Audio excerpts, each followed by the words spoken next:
Why don't we get started? We're going to be on day 3 of the TwitchBot and the ASP.NET project. So why don't we go ahead and jump in? So I think where I left off was this one. So what I had is I had brought in my MVC, which was just a standard template MVC that comes out of the ASP.NET package. And we had started to wrap our identity system. So Microsoft gives us something called the identity system to manage accounts. Now, the problem with that for me is that it comes with 5 tables, and the 5 tables are great. A lot of times you have to extend off those 5 tables, and then you have to utilize this library called ID database context. Sorry, identity database context. To me, that, and then if I use that as my domain level context, then my bounded context that I have for each one of my different modules, they don't need to necessarily have that. But to ensure it, my authorization, essentially I'm burying identity within it, and I'm only exposing public properties as well as extension tables called accounts. So that way I'm never modifying the original 5 tables. Unksami, welcome to the channel. Good to see ya. If you have any questions, please make sure you put them into the channel.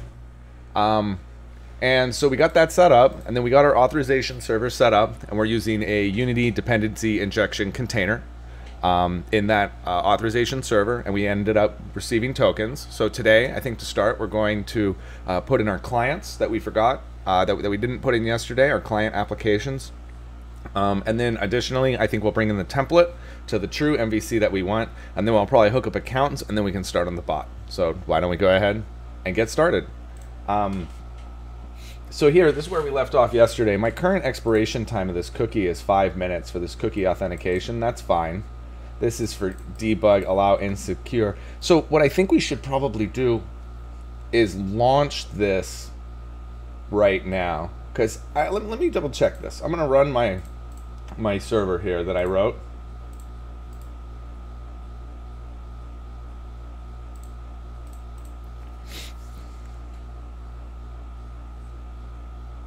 Give it just a minute. All right. And then we want to look at Postman.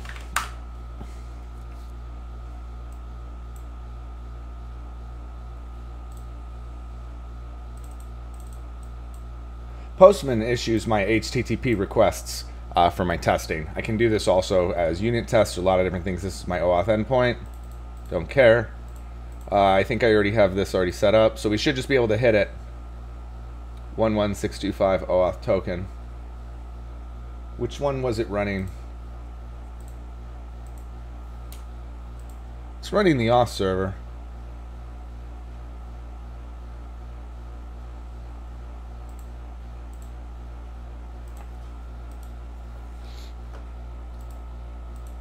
That's very strange. I wonder what happened there.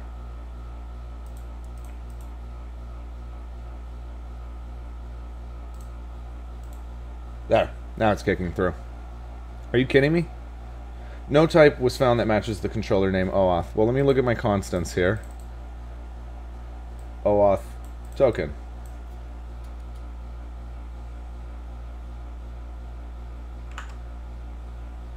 (11625) slash OAuth slash token. This was working for me yesterday.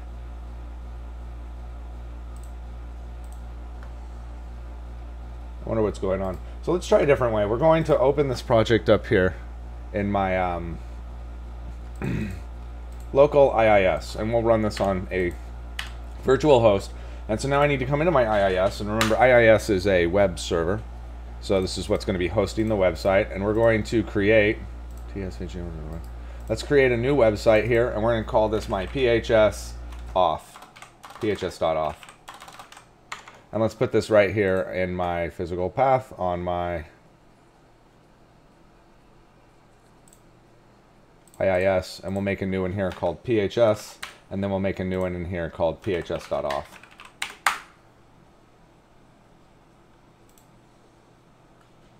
It didn't give me the path I wanted there, did it? Let's just call this auth. What?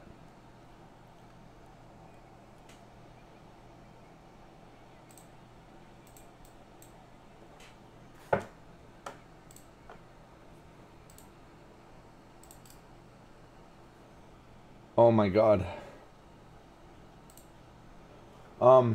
So we're going to dump this one up on here. I think 8081 is available, the port that I'm going to be running this server on.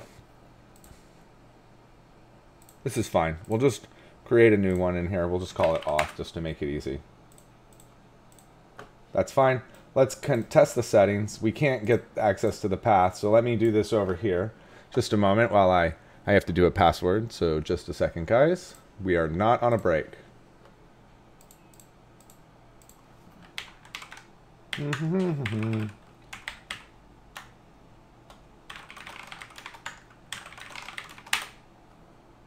Just another second. All right, and we're back. Sorry about that. Okay. So now we're connected as the user that I wanted, and we want to put this thing up on port 8081. We'll just let it go with anything. Now when I look at the settings on this thing, I need to make sure that I'm using the correct port, and then under basic settings, I want to make sure that my application pool is PHS Auth, and then up here we can look at it, and if we want to look at the application pool, we can see that it's using the correct version of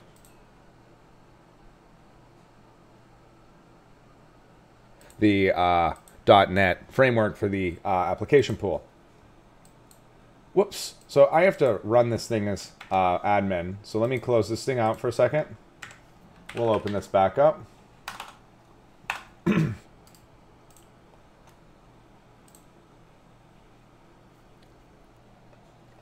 Oh my candy girl.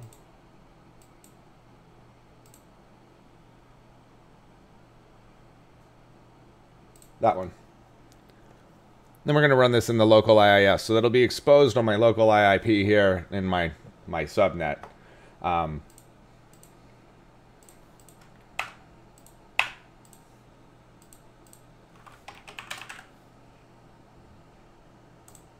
Okay, so the virtual directory was created successfully.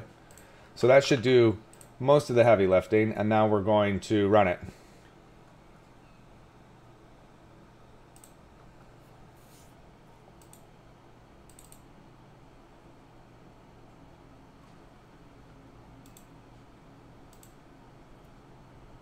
It'll take just a minute to spin up now. And if this works, I'm going to actually deploy it out here. So I should be able to do that local loopback 27001 on this, right? Oh, I guess I could just do local host 8081.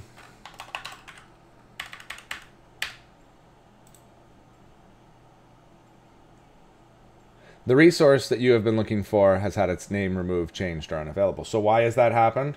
Well, if I look over here at my database, where's SQL Server Management Studio?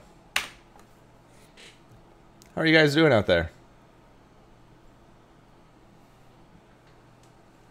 Okay, SQL Server. Let's connect up. Looks like that we do have the tables up. The file directory does not exist. Oh, sorry, you forgot to put in the PHS Auth. Or what was it? You had some funky name that you wanted to put for this. PHS Auth. That's fine. Now we'll run it. And then back over here we can put in the correct path. And that's because when I'm running a project from IIS, on my IIS from within Visual Studio, I have to give it a virtual directory for it to run on. Okay, it's launched. No type was found that matches the controller named OAuth. But that should be its...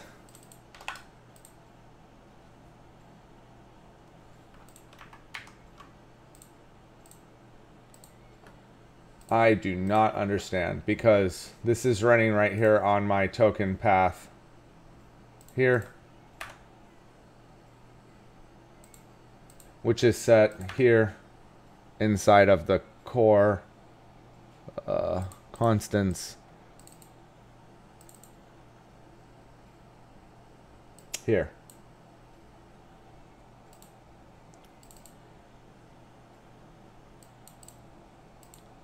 Okay, so what we're going to do is, this is a little trick. I'm not exactly sure 100% what's going on. So we're going to open this up, in Visual in the Explorer, and we're going to do some checks. We're going to get rid of these two,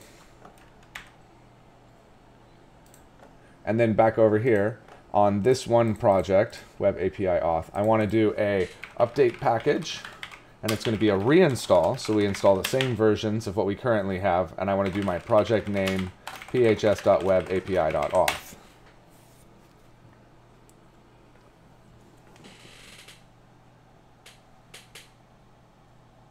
There's floaters in my coffee, that's gross. Here we go. Come on.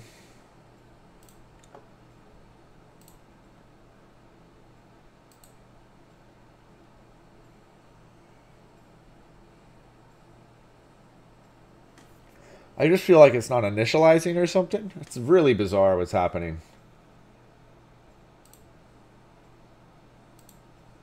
And then we're going to add back in the... That reminds me, says DevExter. I need coffee.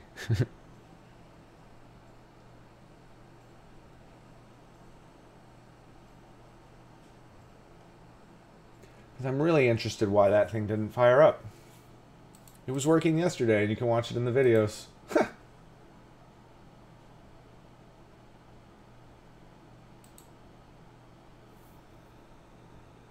Unity config, do you want to overwrite it? No. Alright, let's try it. We actually can just run this here on the local. And we can do this as. That's fine. Let's try a different one.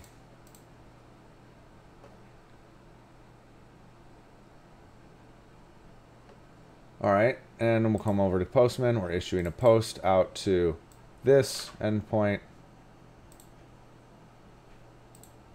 No HTTP resource was found.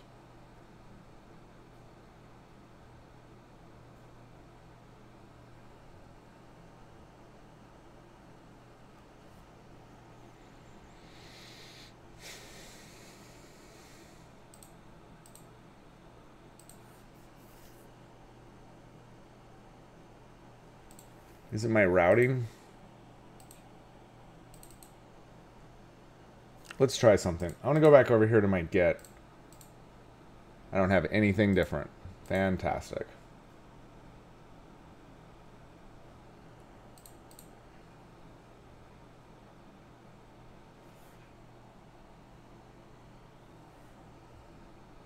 It's right here.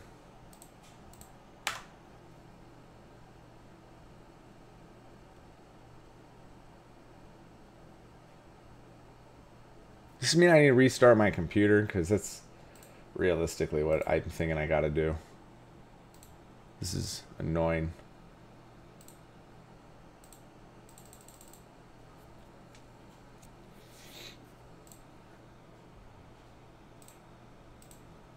Localhost.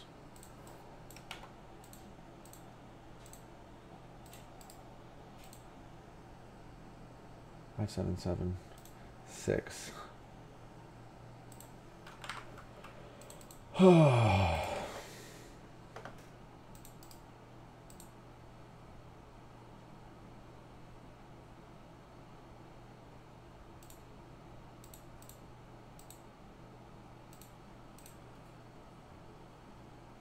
we're going to just change right here my token path. We'll just try something.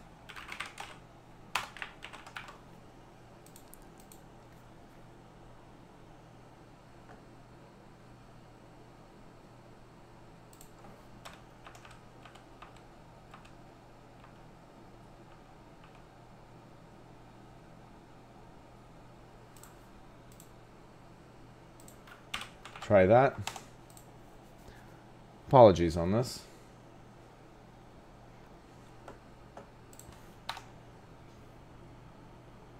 Okay.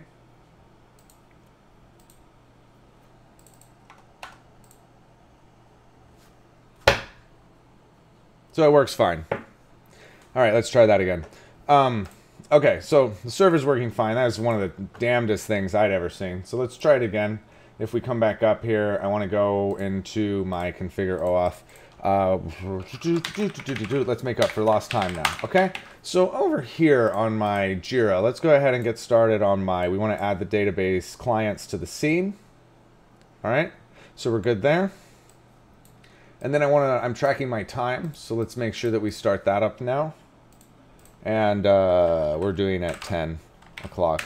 And this is, we're starting on the adding clients to the scene. So if you recall, our application here, I want to go back into here, and we can just try real quick. I want to put this thing back to where it was, which was called my paths dot, and it was called my token path. Let's try it one more time. Then we're going to launch this out to my local IIS.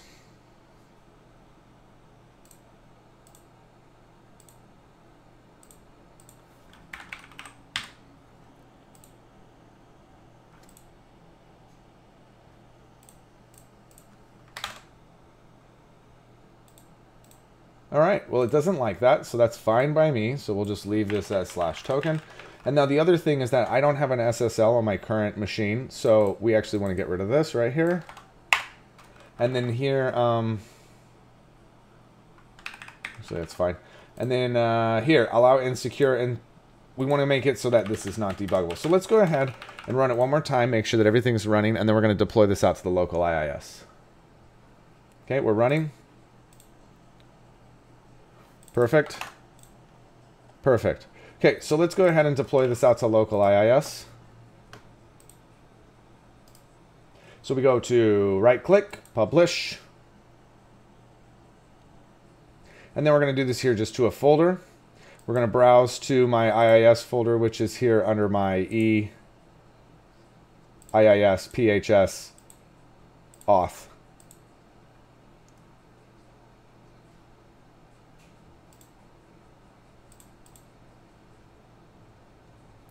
It's not going to give me more choices? Yes. So I want to change the settings in here so that it's actually going to let me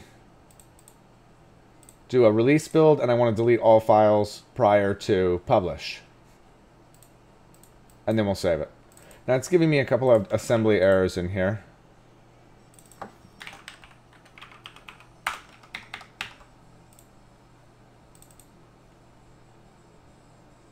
Let's try cleaning this and rebuilding.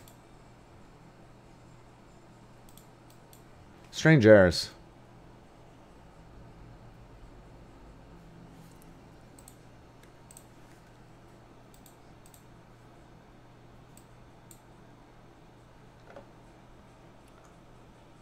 So it's telling me that it can't find this, which is fine. It's accurate. It's telling me it can't find a couple of references. We'll fix those in a little bit. Here we go. We're going to rebuild it.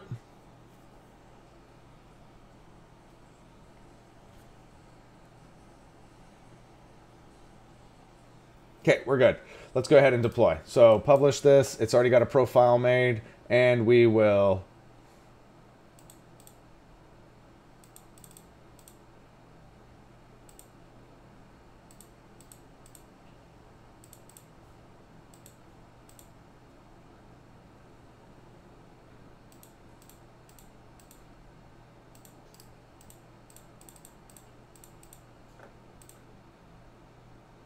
strange. We're just going to deploy it here again in my EIIS PHS Auth. We want to go OK. And then we want to do my... Why won't it let me publish?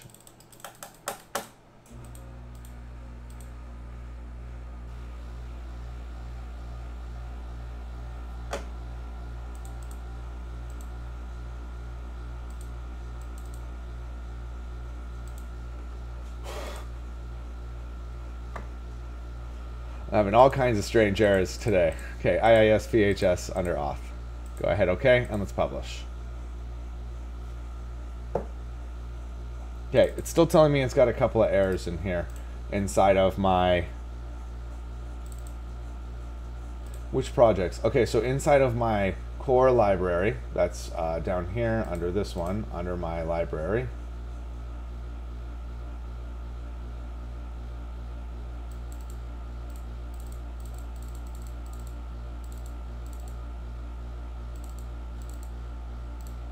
let me come up here to these tests. We're going to unload these.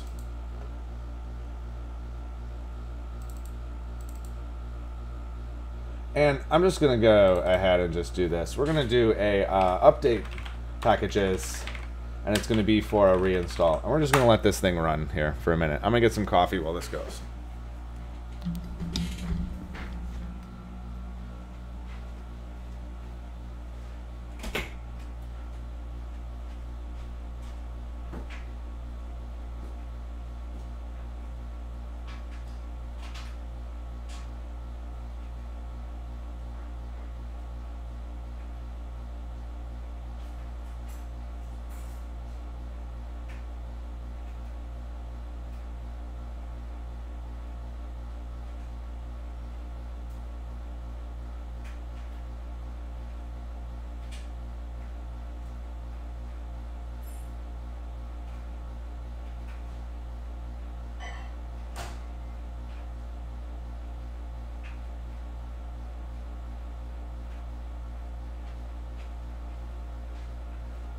Let's see. Still going.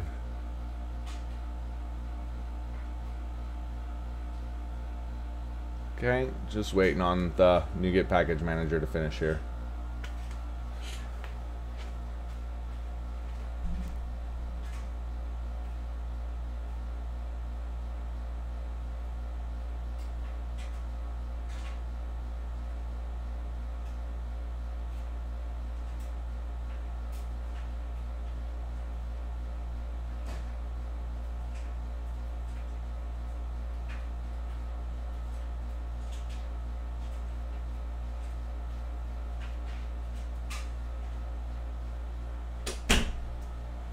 Oh, do you want to override Unity config? No to all.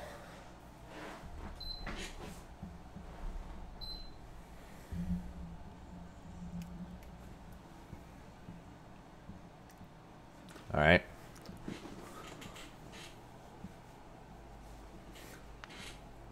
After this, we're going to try to restore the packages. Then I'm going to commit this out to a feature branch. I got my Git going offline yesterday, so here we are in Git.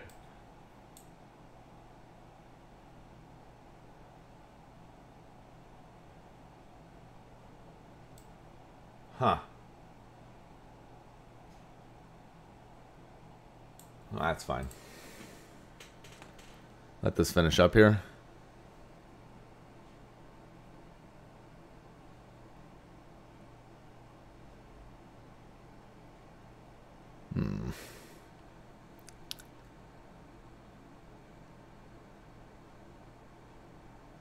There. Let's go ahead and see if we can get this thing to build now.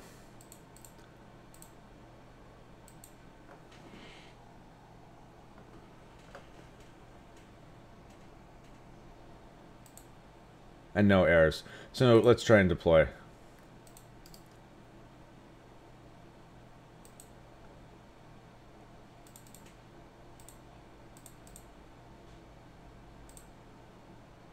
Right in the right place. Publish this.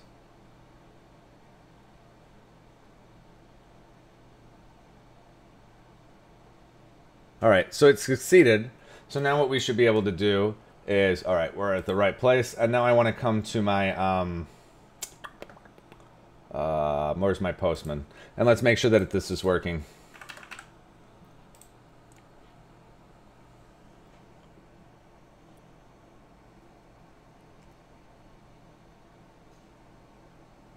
Come on, kick on.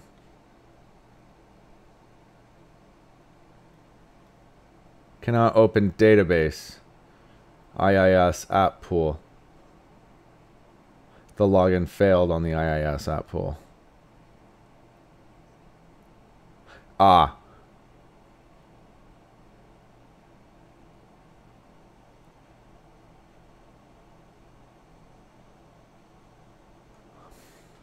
Okay, so that's because that my connection string isn't using a username and a password on that. It's using my local authorization. I'm sorry, my trusted connection. So I want to come into IIS, and I'm wondering if I can change on my PHS auth, my advanced. Can I change who I log in as?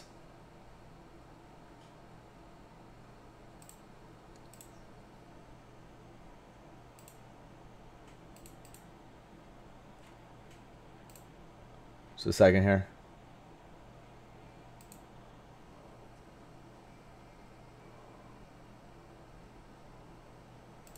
All right. And now we'll just look for another thing here.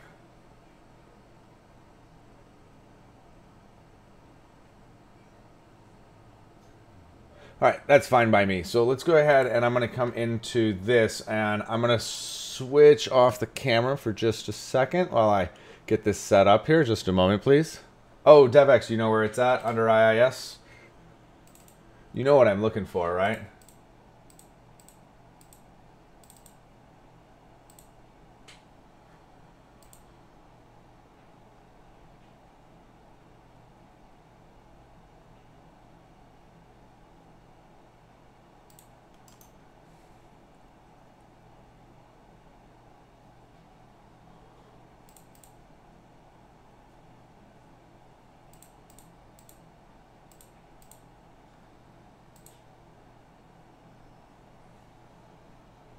All right, so give me just a second here. I gotta move this thing real quick. Just another moment.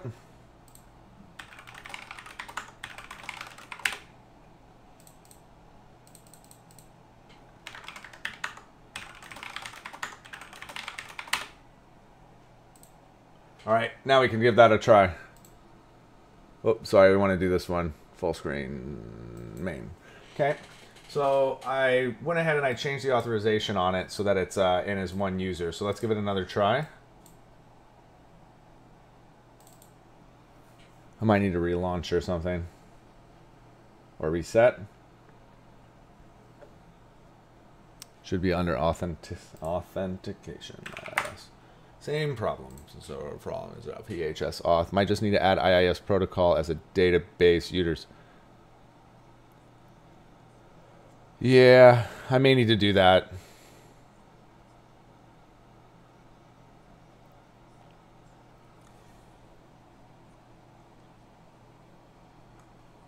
But what we can do is we can do a little cheater trick. So give me just another second. I want to look at my, I think I can connect to this as a, right? See, so we're going to try connecting to my SQL Server as an admin. Yeah, I can totally do that. Okay, so what I'm going to do is I'm no longer going to be able to show the connection string on screen. So what we're going to add in here, a username and a password. So I can show you mostly how to do that, which is here we could come to the web config here. And here, where it says integrated security, we want this to be false. And then here we want to have a user ID equals. And then we also want to have a password equals. And then there's one other thing that we need here, which is we're going to be using the same connection multiple times, and we'll add in a different user eventually here. But we need to add into my connection string, we need to add in this little chunk called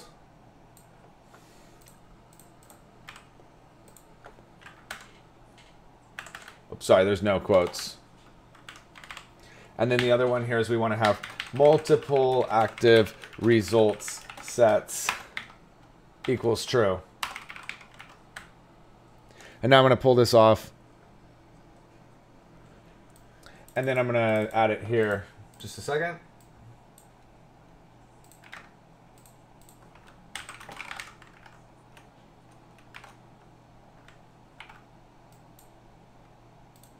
And now we should be good. Let's go ahead and publish this. And in the meantime,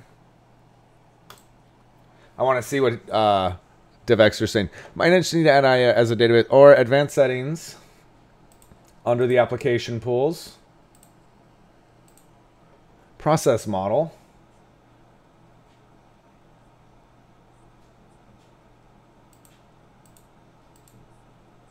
Huh.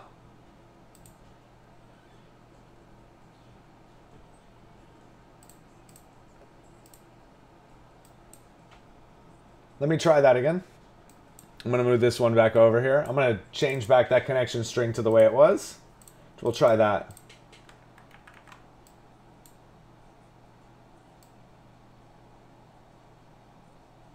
Thank you. Now we'll try publishing again.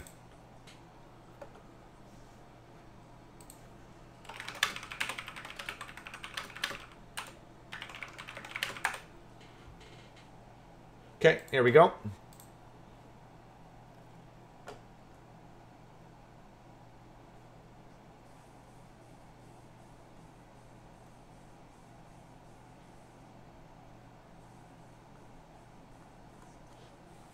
Now this one's a different error. So I think we need to do a little debug on this one here. So we're going to come back here into my app. And I want to do a little debug here to find out what's happening. So let's go to my provider for my simple authorization provider. And let's take a look right here under my validate client authorization.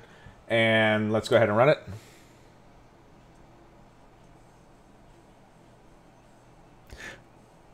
Yes, it should not be set to the database access by default because I'm going to need to add a database user to it. But I don't want to do that until my database is done because I guess I could add it in there as a SQL.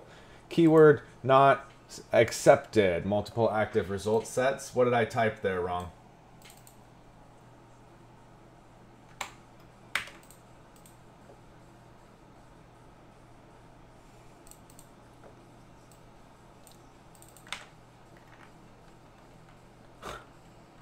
Oh, I added an S there when I didn't need one. So now it should work.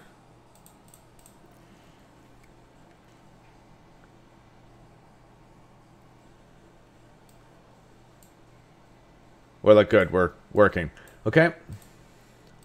So now we're going to go ahead and deploy that one out. So DivExter, when I go and put this to production, I should move that one back over to the IIS application pool and then add that user. Or just create its own database user, I guess, and then use that one. All right, so we're good. Now we're going to double check it.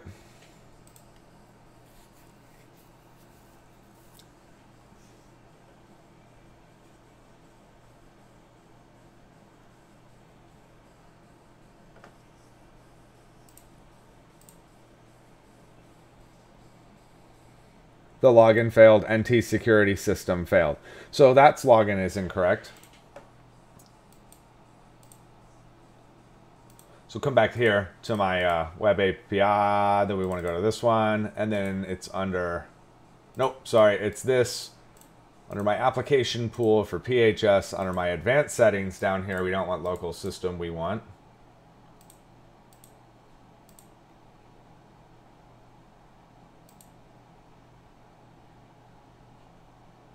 let's try that one. Probably not going to work either. And if not, we'll just do it as my own account.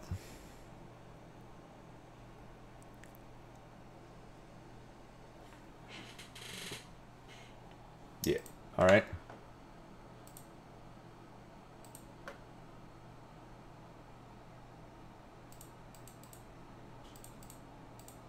Okay, just a second here.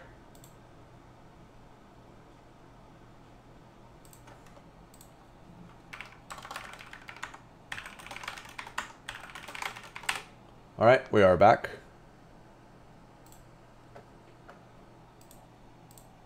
And now we should be good.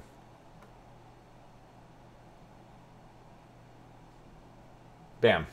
Cool. So we have it finally working the way that we want. Perfect. Okay, let's go to my IIS here. I'm sorry, not my IIS, my Jira. And let's go ahead and move my Auth server over. And now let's do the key. So we want to look at my app here, and what I want to do is I want to look at my migrations, which are under my domain, if you remember, right? We have domain migrations here, and we have something called configuration, and here I add my admin user, and we want to add in my clients. We're going to pass over a context.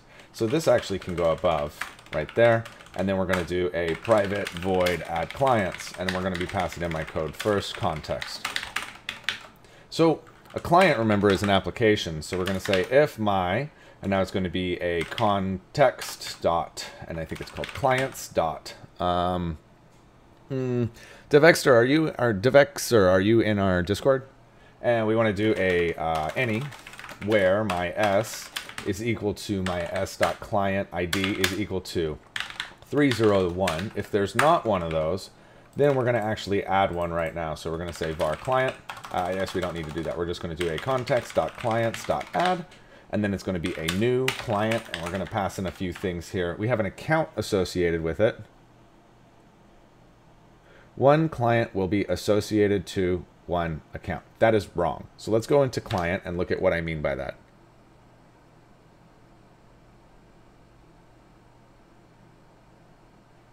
Because one person is going to be opening that. Okay, so that's fine by me. So we actually are going to need here in add clients, we're also going to need to have that user. So we're going to have a account.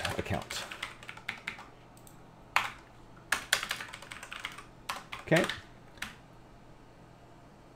But actually, over in this thing, you can't just have it as an account. It has to have a prop GUID, and this will be a, oh my god, what the hell was that? GUID, and then this thing is going to be called my account ID. And this goes at the top because it's a navigation property for entity navigation property for entity framework. Good man, thank you. Need to have you in there for references. Okay, let's go ahead and add the correct namespace, and we should be good. So I know when I'm doing this, instead of adding my whole account, we'll just do account ID equals account ID.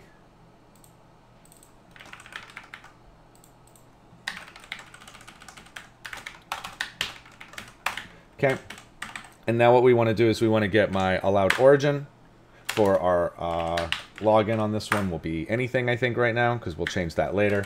My client name will be a PHS MVC web app. Okay, and then our description is going to be Pixel Horror Studios web application. Okay, and we have a redirect URL of what do we, because we're going to do code authorization flow. So when we have a redirect URL, I think it's going to be to, like, I don't know, whatever, or we'll just put this for now. We'll change that later. And then my client secret is going to be equal to a, and what we want to do here is we want to do a hasher. So it's going to be a var pass, we're going to call it a hasher equals new password hasher. And then we're going to say var pass hash equals new hasher dot hash password, and that's going to be my GUID, new GUID. So we're just going to do a tools, create a GUID, and we'll copy it.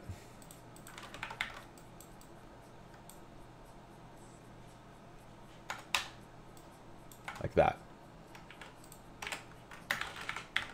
Okay. And then we'll add this down here as my pass hash. We have a client ID here of 3001, a refresh token lifespan of 20 minutes, right? And then the account that is referenced under is fine. So the thing is instead of passing in this GUID, I mean, we have access to accounts here.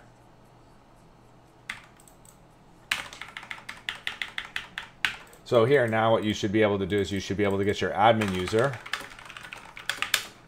and it's going to be a context dot accounts dot where s where my users dot where s where my s dot id is equal to my s dot username is equal to admin single or default. Okay. And now this is going to be my admin user dot id.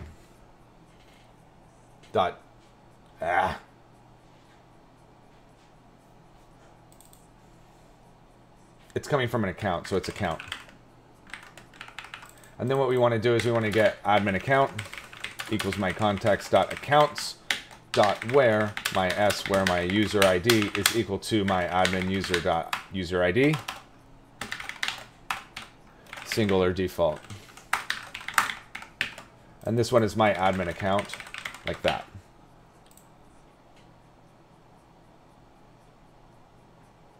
So my code first domain is missing a reference inside of the project here to my base, it looks like.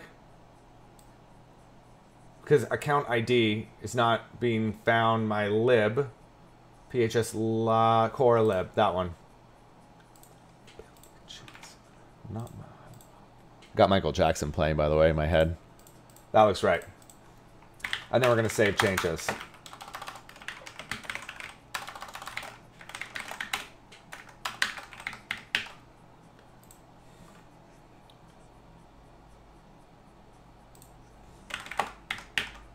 And then I think what we need to do is we need to add a user for this. So we're going to say a new client here. So we're going to say that this is my add MVC. Because we also want to add in here a new user, var user equals context dot. And let's go ahead and take a look at this add admin user, because I could probably just hack and slash this thing in here.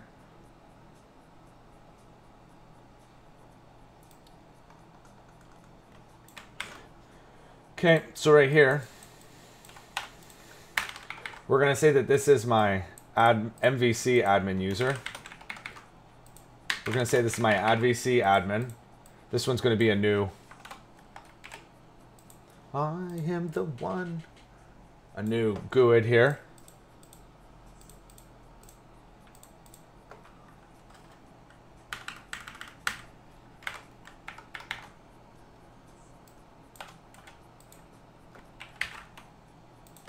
Like that. And the username coming in here is going to be MVC server admin. Okay.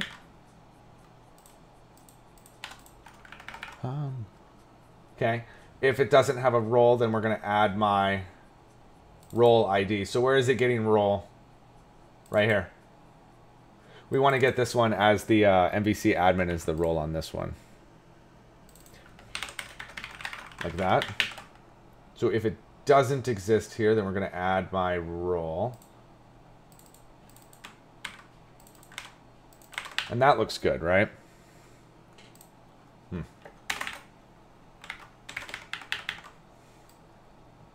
And then we need another one here, which goes above this, which is my add MVC admin role.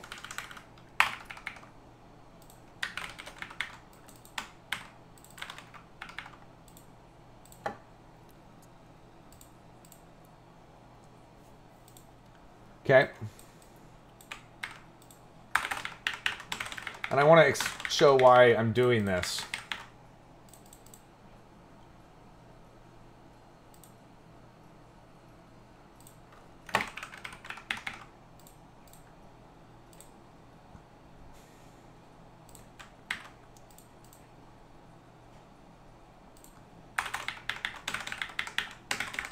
Like that.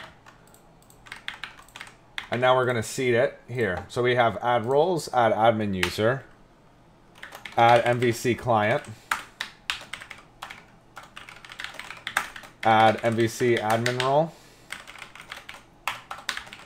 and then we're going to have add MVC admin user.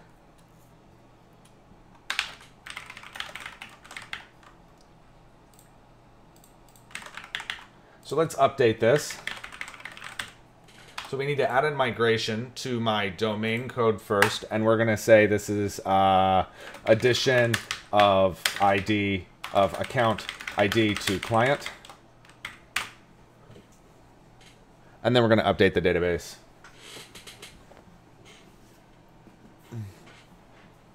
Good. And you can see that it's included new IDs, and it's changed the naming of them, which is perfect. We don't want to let it do that.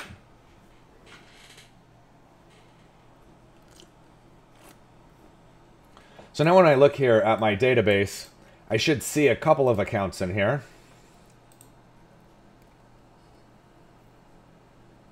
I do. And if I look at the actual users, I should see two. And I do. And there's an admin and an MVC. So everything worked the way it was supposed to. So now we can close all this out, and I want to look back at my configuration, and I want to look at my add admin user here. Let's take this little bit here. And I want to come back to my, and now we're going to post in this.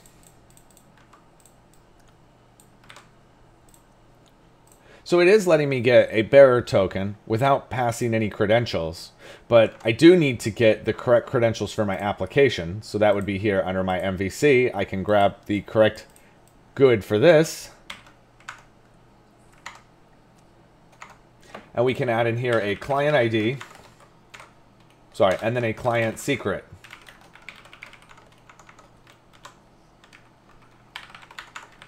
And then when we run it, we should now get a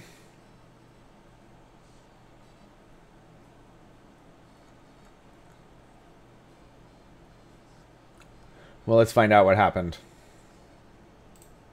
So we're going to come back here to my auth client.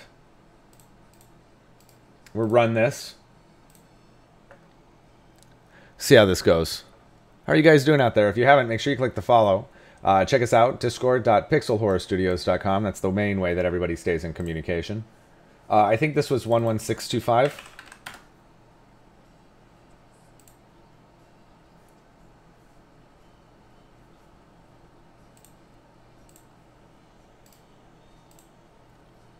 Five seven 576. Okay, so it's going to try to get the credentials. It did. So now it's going to check to see if it's parsable, and it is.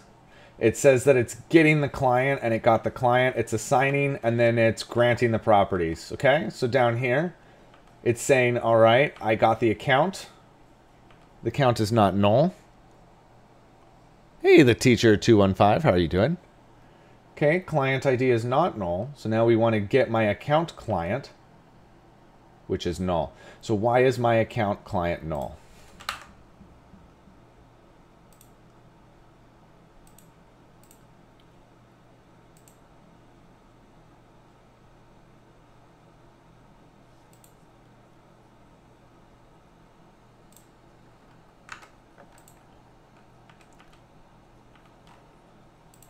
Well, let me check that real quick. So you should have something in here called, you don't even have it. So the problem is here in your seed, you need to have your, so you've added the client, you've added the user, but you haven't added the user. So we want to do a private void add MVC admin user client. Client user. And what you forgot to do is that you need to probably have another model for this, right? Because if my context dot, and now it's going to be my accounts dot where. So first thing you want to do is you want to get my admin user. It's going to be my context dot where users dot where s is my yes dot username is equal to my MVC admin dot singular default. And now the next one, I don't think I have music running at the moment. Apologies about that, the teacher 215. This one's going up on YouTube, so I just want to make sure I don't get my audio muted. And if you need to go backwards and check any of the other videos, those are also edited and up on YouTube. So now what I want to do is my, just check out Liver Dev Trying on YouTube. So this is my admin user, right? But now I also need to get my admin account. Do I? Yeah, admin account equals my context dot accounts dot where my s dot user ID is equal to my admin user dot ID. So now if my admin account dot clients dot any s where my s dot client ID is equal to 3001. So if that is not the case, then what we want to do is we want to add it. Admin account dot clients dot add, and now it's going to be a var client equals context dot clients dot where my s dot client ID is equal to my 3001, singular default. And then you're going to want to add my client here. And then here you want to do client.account. So I want to look at my client because I don't think my client has a list of accounts, right? So we have a public virtual I collection of account called accounts.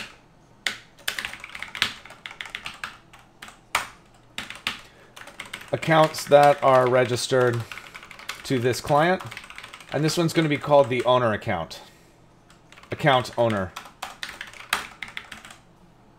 Let's go ahead and add in the correct namespace, and then we need to add in my new list of accounts. Okay. So now here we should be able to do accounts.add client, account, admin account. And then we should do a context.save changes. Now, we need to add a migration here. Addition of accounts to client.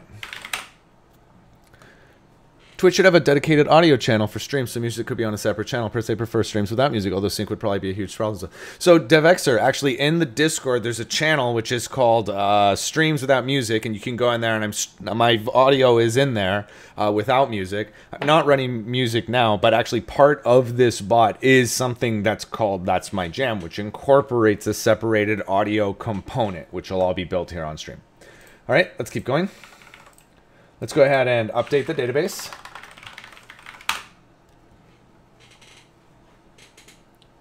We're probably going to see a new table get created here, right? Well, that's concerning. I didn't see a new table get created, so that makes me worried that the migration did not work correctly. It added account owner, and in my clients it added the account owner ID, and then in my accounts it added a client and an owner ID. Yeah.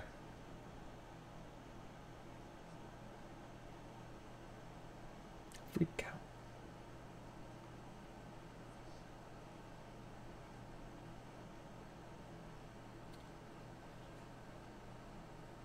So it's adding a client ID in here, right? But that's not right.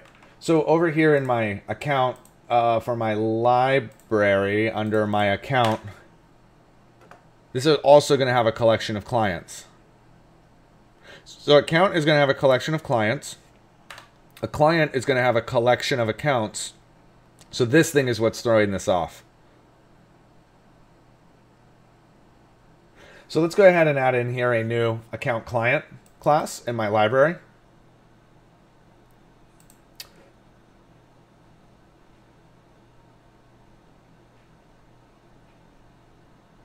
Because I really don't like how this happened here. I don't want to have... I need to have a table in here that's called account clients. So let's go to the modules for my auth, and then in my library, and then in my models. Let's go ahead and create a new project in here. That's also one way to do it. Thanks. Gotta stay creative.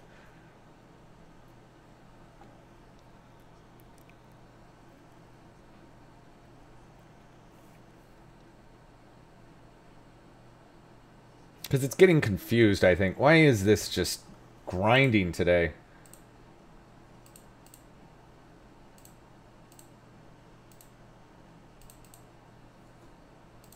All right, so we want a new class library in here because I actually want to separate in my auth lib. I want to create a new folder in here called phs.lib.auth.models because I want to separate my models out entirely. So let's bring these into here, and then we'll get rid of this. And now this one is going to be called a account client. And all this is going to be is a public class which is inheriting from my base model, or am I calling it model base in this one?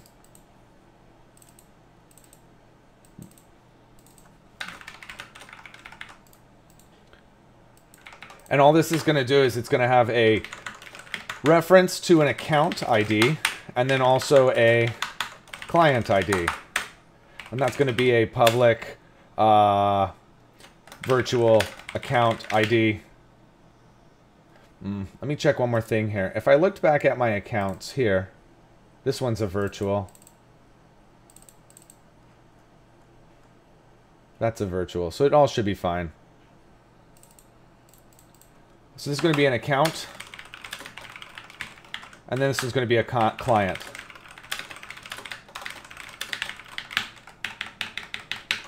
Okay. So then here in my account, we're going to have this account client.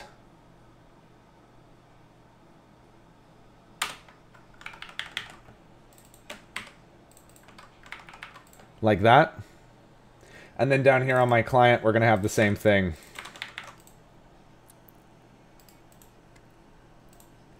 And now here, I need to add in my models a reference to my data annotations.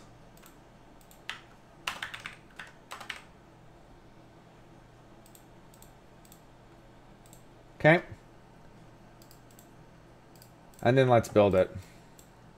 Now, Entity Framework will automatically build that table, assuming that it all worked successfully, and I don't need to add it to the context. I theoretically will never be accessing it without going through an account.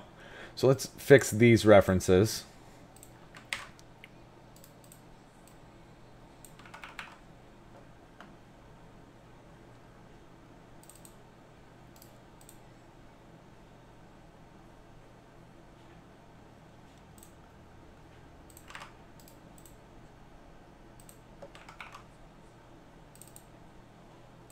So now I probably can build it. It'll probably work now. Maybe a couple more. Almost there. Oh my God.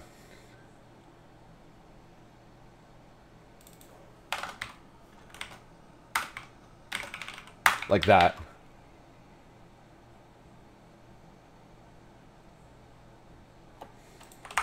So now we need to have a var account client equals new account client.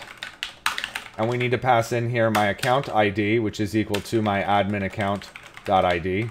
And then also we wanted to do my client ID equals my client.id.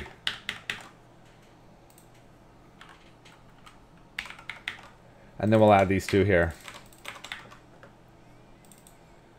And let's go ahead and clear that out. And go ahead and add in our reference.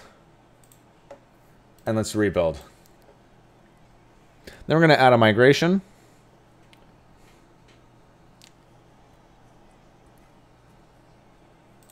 One more. We want to choose a get account client async. Account clients where client ID. All right.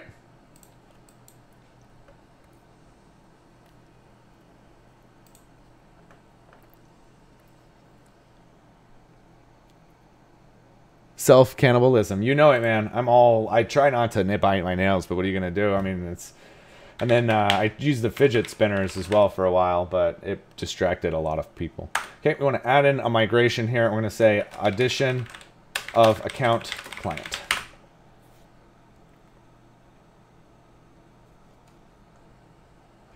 Okay, update database.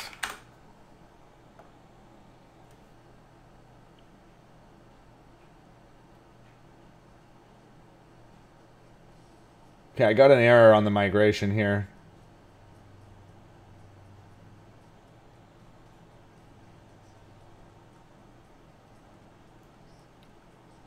Just trying to see where it is.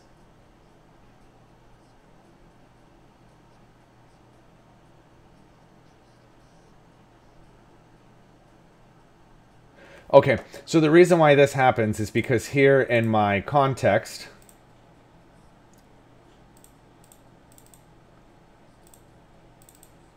I actually have to specify it right here.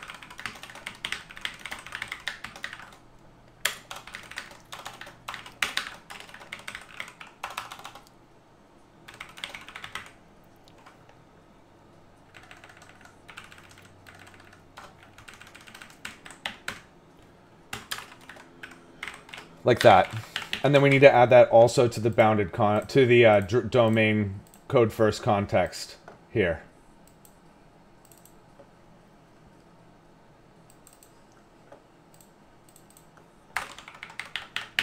Let's try it again. I'm eating skin on my fingers. Sometimes I even hurt myself. It's all about stress. Yeah, stress seems to be a part, some part.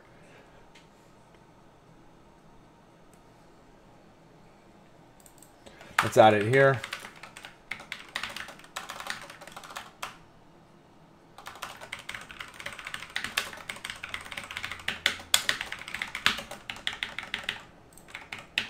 And then actually, let's take a look here one more time.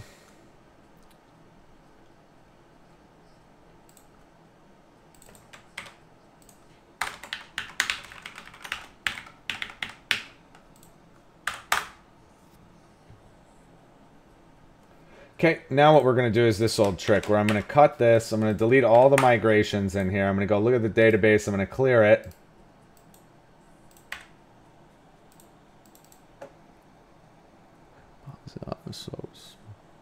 All right. And then we want to add enable the migrations again.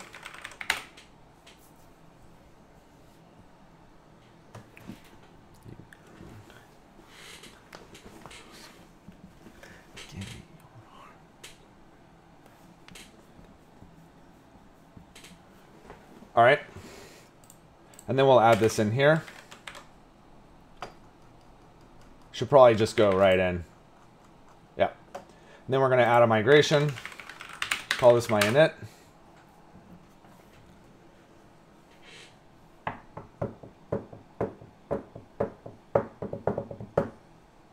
All right. Come on, come on, come on, come on. And then we're going to update the database.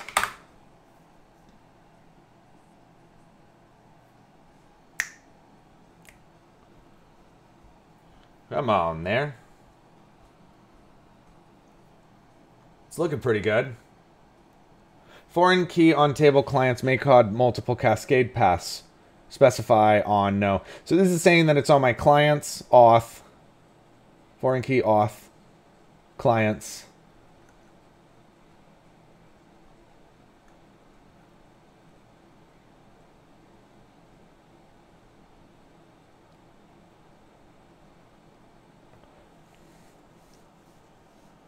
On clients may cause multiple cascade paths. Okay, let's fix that. So over here in my library for my models for my client, I can't have multiple cascade paths because of this.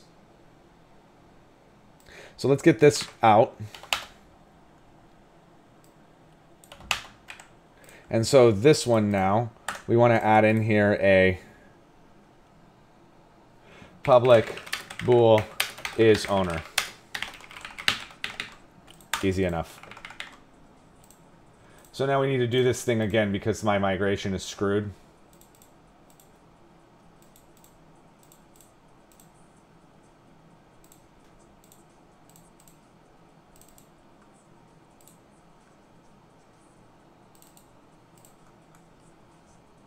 Wrong place, sorry. It's in my domain. Migrations. Let's get rid of this up, and then we'll just update this again. Add migration. Init. Failed to build.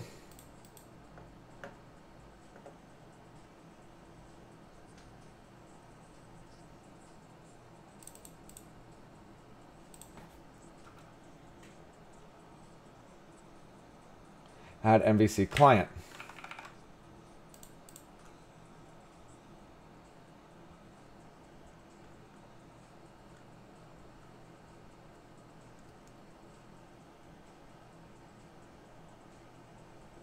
So here we also need to add in the owner account. We'll do that here in a minute.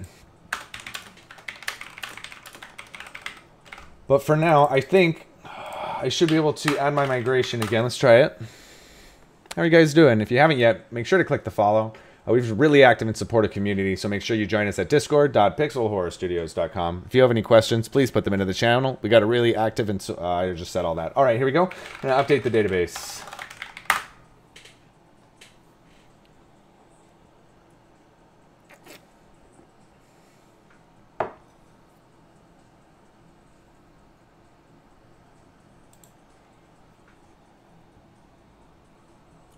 All right, so now the database finally worked. Now we can look at it.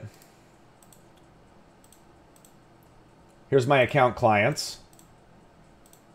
And if I look at account clients, I should have one, and I do. So let's add our owner account here.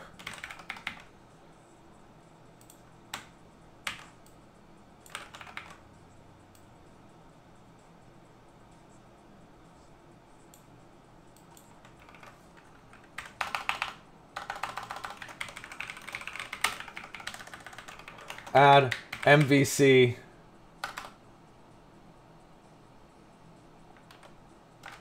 admin owner account client. So here we want to get the one that's called admin. And then here we want to get the admin account where the user ID is equal to the same. We want to go ahead and we want to look to see if it has it. And if it doesn't, then we're going to go here and then we're going to say that my isOwner is true. We'll add that, update that again.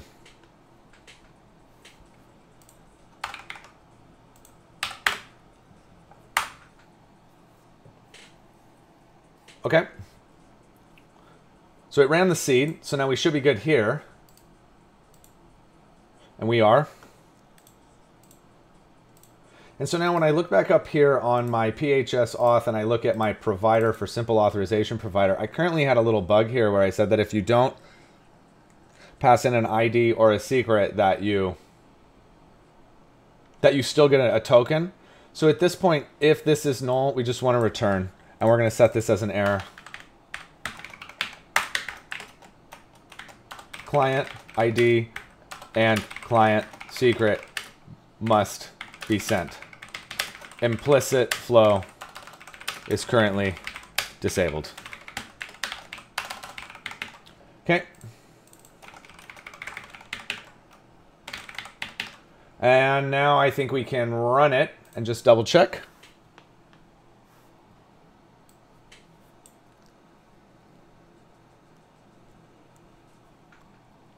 Okay, that looks good. That looks fine. Let's go ahead and run it.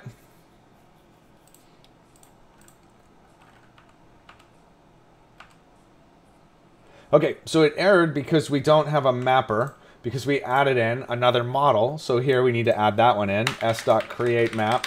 And this one's going to be my account. Oh, shit. What is this?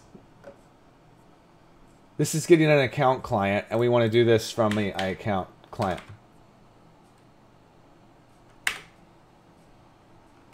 Like that. Try it again.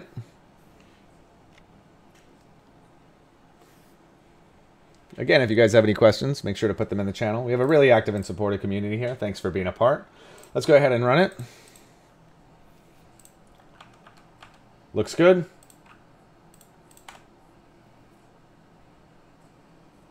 All right, so we still got a mapping problem. Let's find out where it is.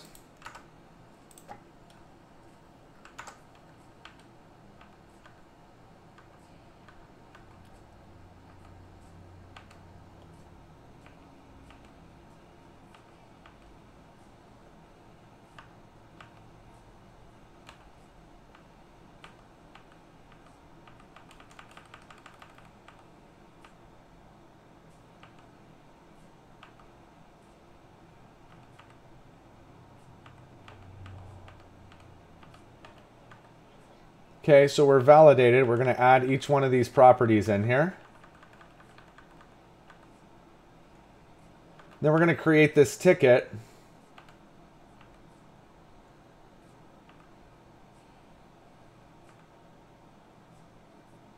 Add minutes, convert to, okay. It's right there.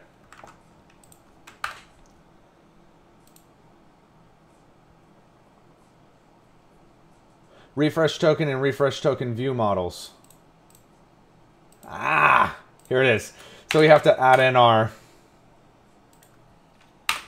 s.createMap from my refresh token view model to my refresh token. And then again from my refresh token to my refresh token view model. That should work. Let's go ahead and run it. Fire it off. And then there we go. And we've gotten our refresh token. And now if I leave these two out now, it should error, and it does.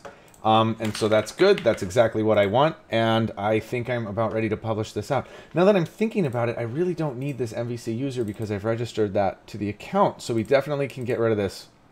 This one. This one. And that one. Okay, let's go ahead and clear it. We're going to clear the database.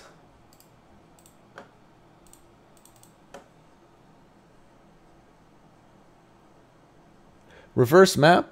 Hey there, all of the salt. Welcome to the channel. I really like your name, by the way. I don't know if it's a Dark Souls reference or just being salty in general, but the salt and Sanctuary.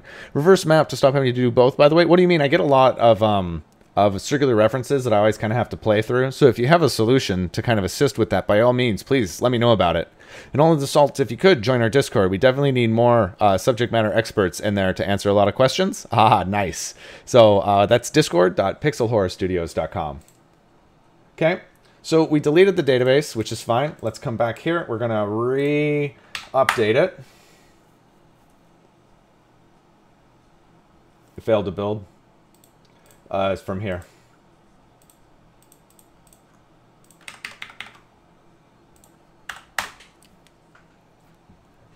All right.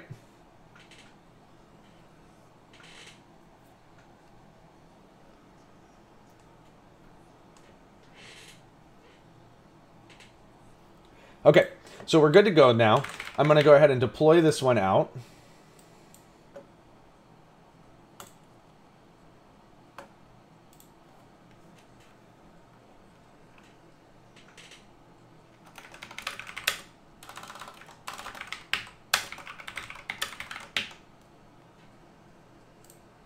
Okay, and all that worked. So now we should be able to come over to my Postman and just ensure that this is working for the real endpoint.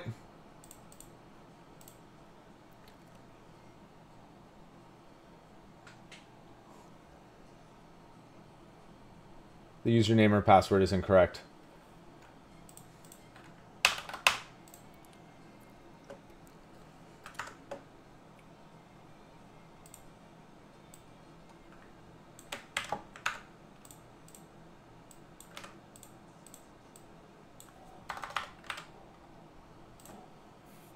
There it is. So let's go ahead and we're going to add a new collection in here. We're going to call this just PHS. And we're going to go ahead and we're going to save this one in here. Inside of my collection called PHS. And we're just going to call this retrieves on a access and refresh token from the auth server.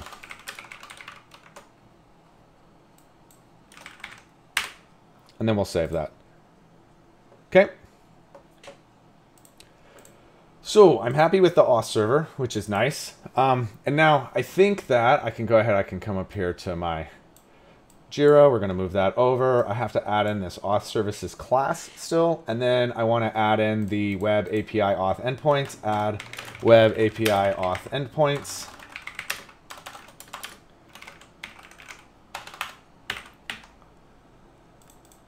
And then I guess what I want to do is we want to implement an API logger, an error logger. We're going to want to bring in the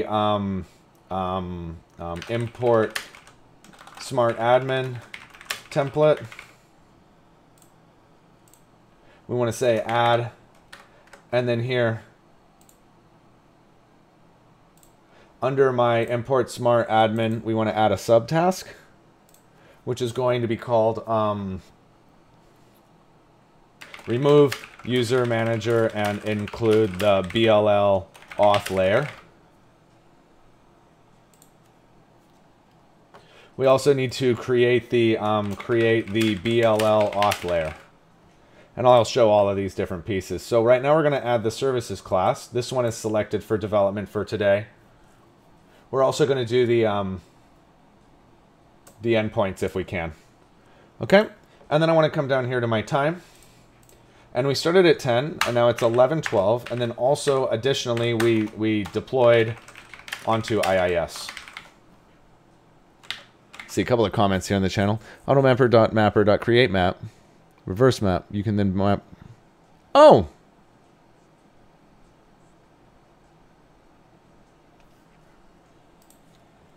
That is a solid piece of information. So what all of the salt is suggesting is here inside of my web API data access layer where I have my auto mapper, which I believe is in the service, that instead of having to do this to go back and forth, that I just go that.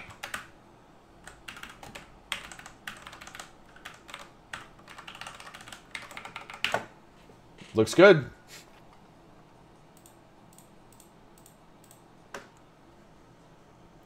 I do the for member sometimes when I have things that don't map explicitly. Okay, so the next thing that we're working on is I want to add the auth services class. Well, I actually can't do that until I build the web API endpoint. So let's move this over here, and then we'll do this one here. So yesterday I brought in this web API project and I was starting to code with it, and now I have a bunch of reference problems and I'm not 100% sure. I think the easiest thing is just actually to get rid of it because I don't really have anything in here at the moment. So under these two classes, these are the only ones that I want to retain. I'll move these down here for the moment into my domain. We'll move these out in just a moment.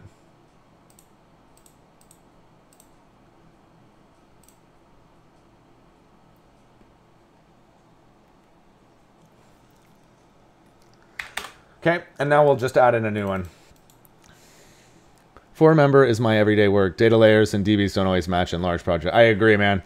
It's super annoying. And I have a hard time when I'm going from view models back to models and back and forth, where it'll just keep cascading my auto mappers, and then it'll just go infinitely and then cause a loop out. And that's really annoying. So here I want to add a new web API project here. Let's just put this right inside of the correct client's web API resource.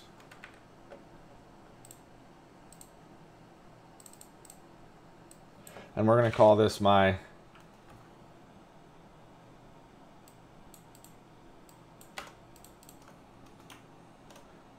phs.webapi.resource. We'll just start with a generic resource server. We want it to be web API, and we do want to include everything, including the original accounts, and we also want to add in unit tests. Go ahead. All of the salt, did you join our Discord by chance? We definitely need more people like you in it.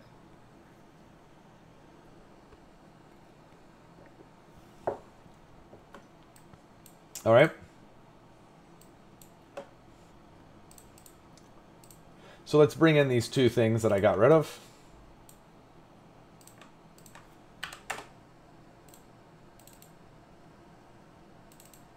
This one is a web API.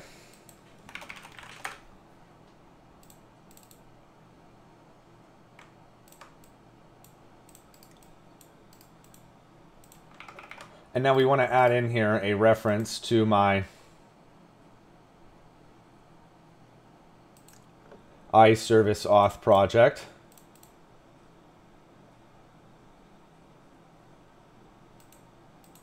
And then probably also the data access layer. We'll see what else it needs references to as we go. Cool, no problem. I'm also a bit lurking, is that works as well. As long as we can call out, you will answer. Okay. Let's fix these errors. They're probably just going to be references. Account response, so this one needs to have a reference to my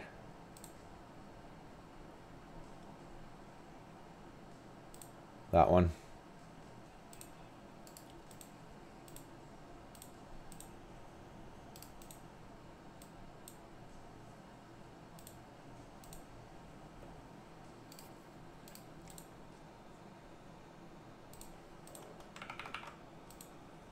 Okay, we have a null check that can be simplified here. All right, go for it.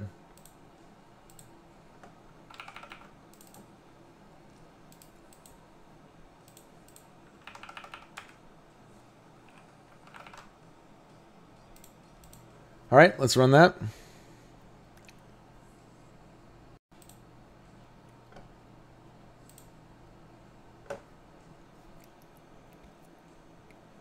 Okay, so now we need to add a few things to this resource before it'll work. The first one is we need to install package. And I want to use something called Swashbuckle, which is Swagger, if you guys are familiar with it. And Swagger auto-documents all of my API and provides me a nice endpoint. And actually, I probably want to uninstall it after this and then reinstall it because I forgot to strip out the MVC on it. We can come in here into my startup, and what I want to do is I think I want to get rid of everything except for my use OAuth bearer tokens.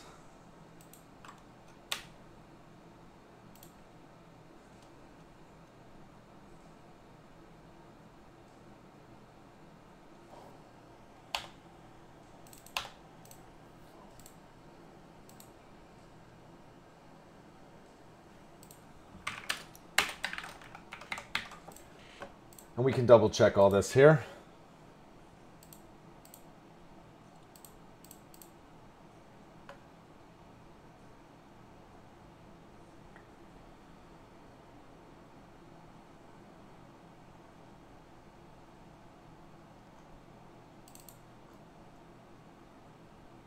So yeah, we definitely want to leave, we can get rid of these.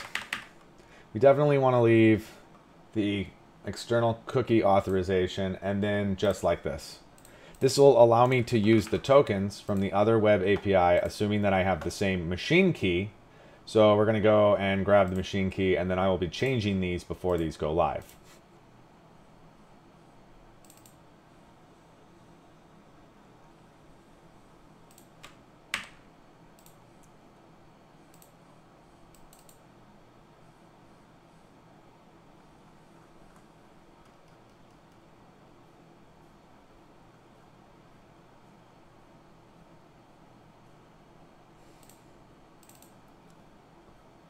It's under system.web.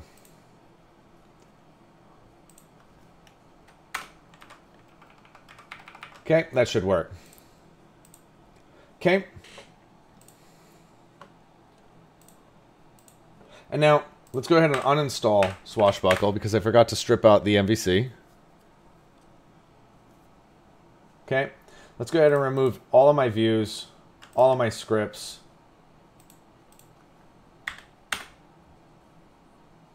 My providers. Models are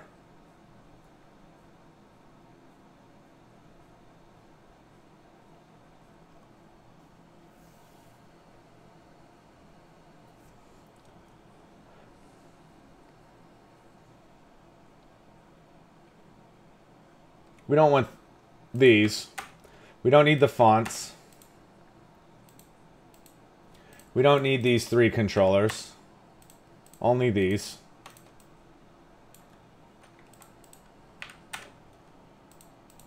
We don't need content. We don't need a help page. We don't need app data. It doesn't look like we need a bundle config or a filter config or even an identity config. Hold on.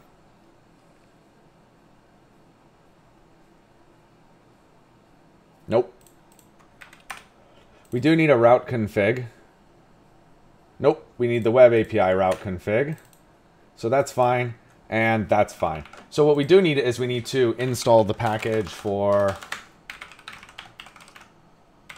unity.mvc4. Nope, unity.web API.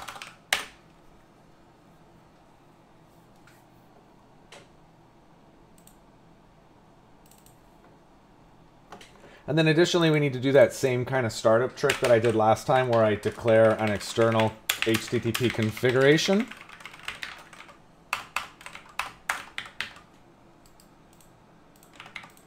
And then what I want to do is I want to have something here called configure swagger, which I'll add here in just a second.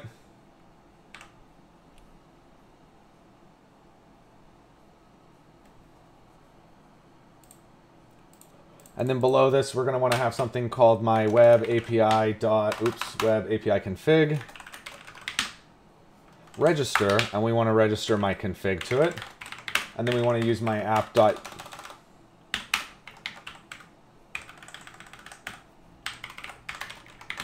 Then we want to do something called here dot use cores.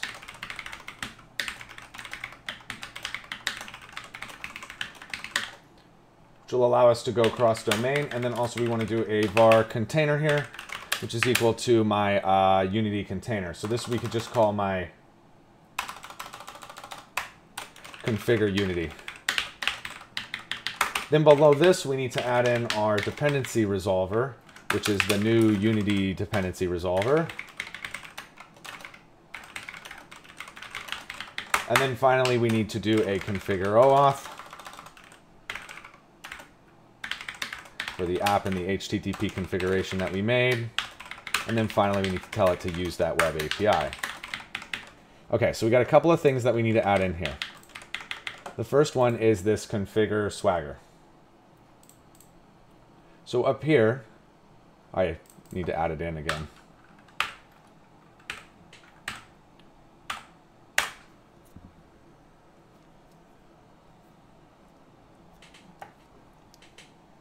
So let's go ahead and add down here private void configure Unity.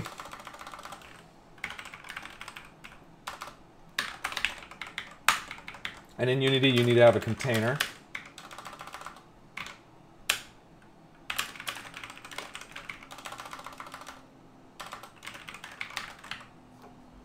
Like that. And now what you want to do is you want to use Unity config, and you want to register your your components to it. And you need to pass over this reference to this container.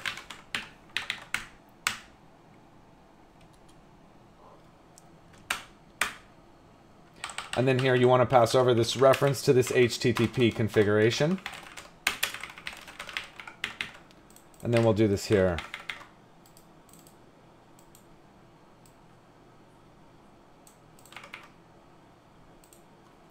And up here now we want to do this as a reference variable to my HTTP configuration.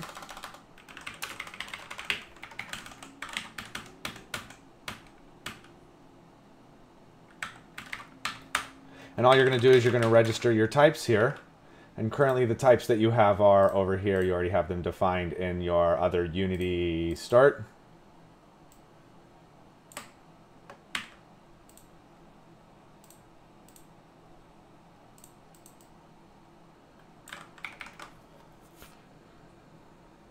So you don't need the user manager.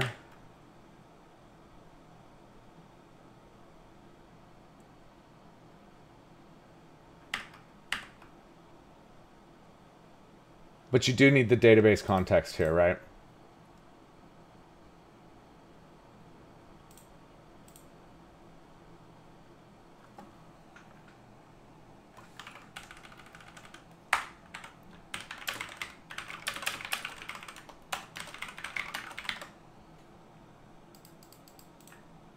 Okay. Add in the different pieces.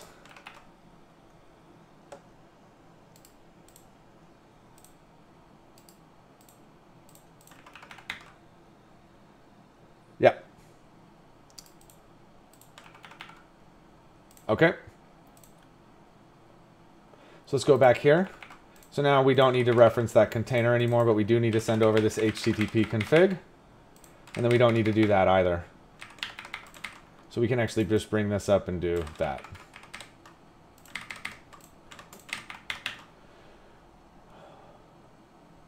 This is actually an HTTP config, right? This one here, we need to add in this use cores.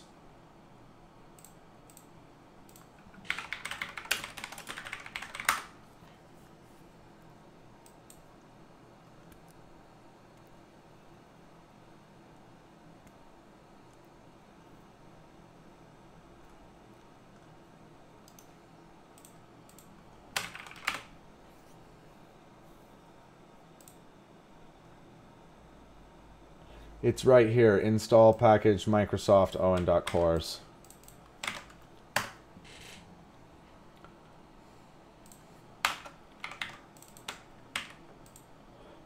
And then up here, we should have in this startup auth, we should have this as a static string public client ID for this resource server will be 3002.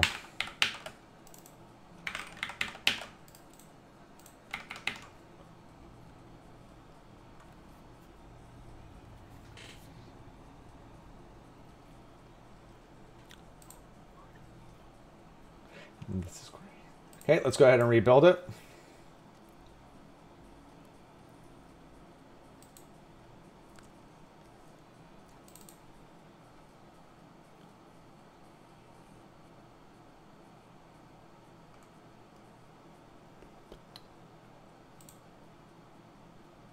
This also needs to have an HTTP config in it, right? Does it? No. Does it?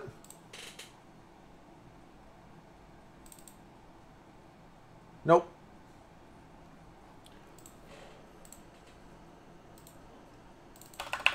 Like that. And then finally, we need to have our configure swagger. This one needs to also have a reference to my HTTP config, and we'll just do it down here. Private void configure swagger. Reference HTTP configuration.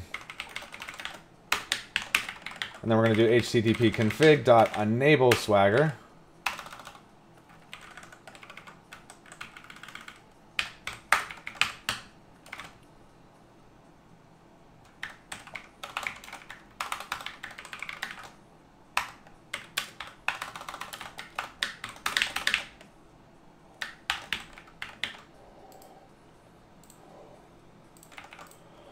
And now we're going to do this single application version, and we're going to call it version 1, and we want to call it Pixel Horror Studios Resource Web API. And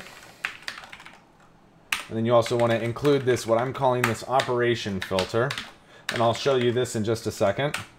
And then below it, this needs to be .enable swagger UI.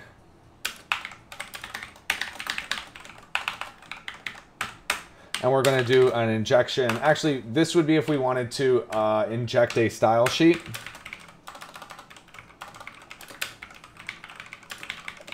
And I'll show you what this operation filter is in just a few moments. Okay, so let's go ahead and... Oop, we have this global over here. Do I even need that?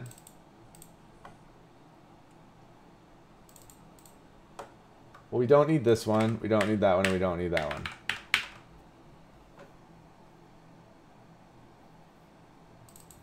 Okay, let's go ahead and build.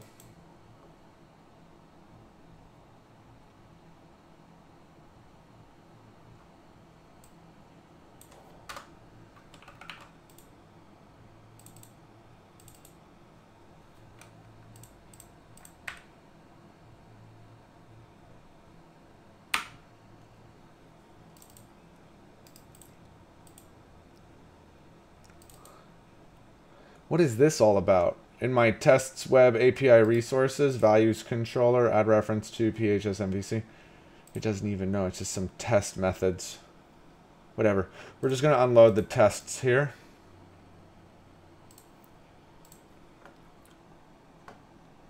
Good. Let's run it. So we're going to see if our Swagger launches. Whoops, we are selected our Auth server, so we know that that one's working. So let's check our resource server.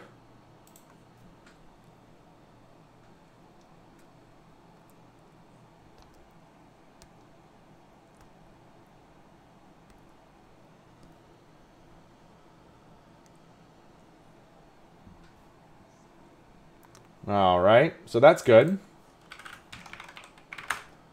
And our Swagger ran, but it says that it can't currently load its Newtonsoft JSON version 10.0. So let's fix that. Up here in my manage NuGet packages for the solution, I'm going to take a look at this one, and we're going to update that one to the newest one.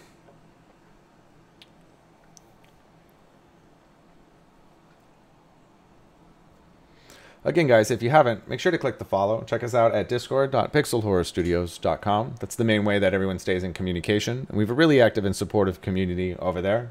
Also, this video is going up on YouTube. So if you are interested in any of the previous videos, they're available as well. And yeah, let's go ahead and we just got to wait for the Newtonsoft to update here.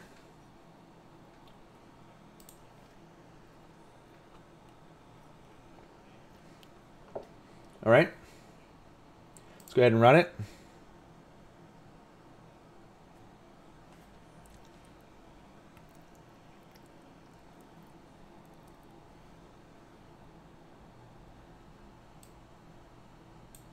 Let's run this one. And there it is. So it's very ugly. We'll input a new Swagger style sheet at some point. I think the only one that I currently had up was get accounts. And it tells me that it's having an error because it has a dependency injection problem. Web API accounts controller does not have a default constructor.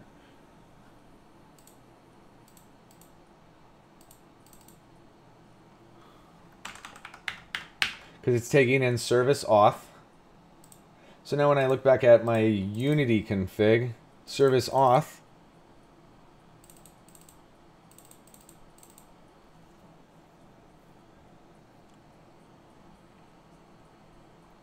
okay, so let's just get the rest of the other containers that we deleted here.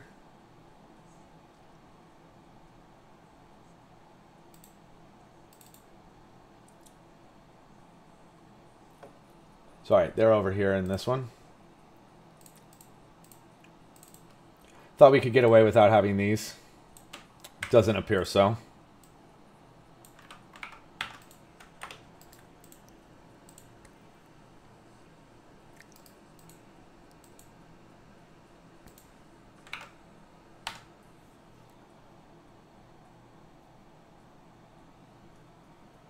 Let's give it a try.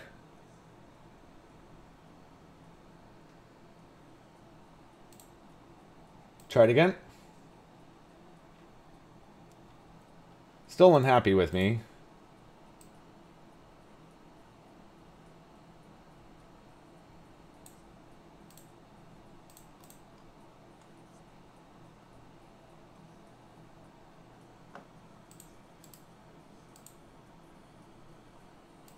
You check my references over here.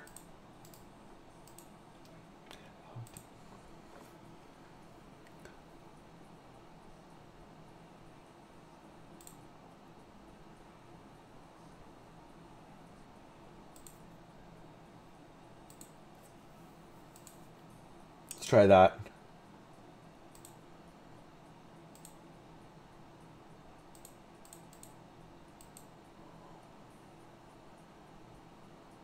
Is it ever registering it? It's not. That's the problem. I took that out. So,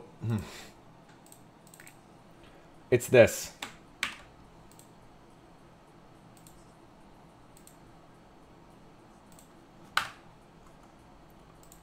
How deep is your love? Looks good. Now let's try getting rid of this stuff again. How deep?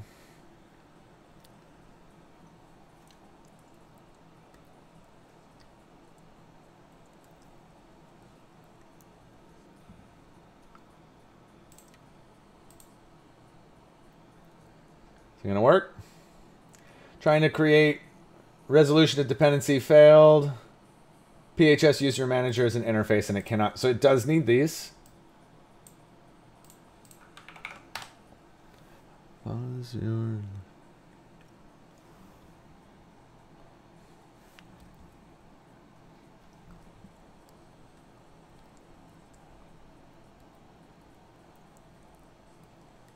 And now I bet you it'll work. Here we go. Bam. How deep is your love? So the one that we wrote was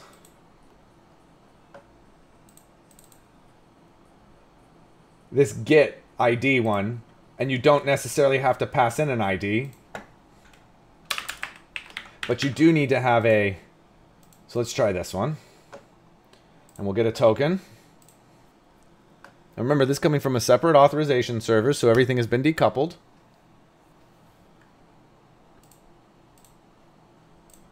Let's go ahead and grab this.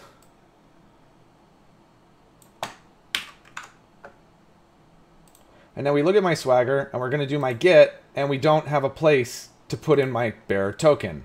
Why? Let me show you. I kind of laid the groundwork for it a little bit here when I created this operation filter. So let's go up here into my app start, and we're just going to say that we're going to add another folder in here. We're going to call it Unity. And what I want to add in here is my, I'm sorry, we don't want to call it Unity, we want to call it Swagger.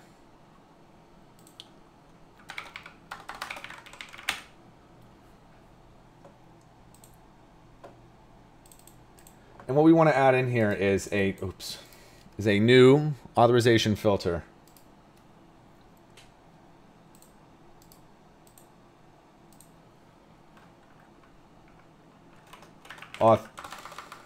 Authorization header parameter filter.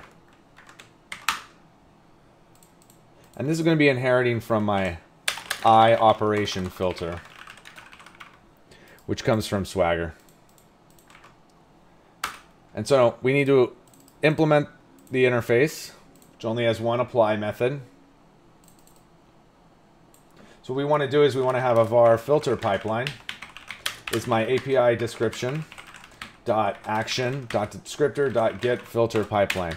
And I did not write this. I found this online. So what I was looking for was a filter that allowed me to put in a bearer token.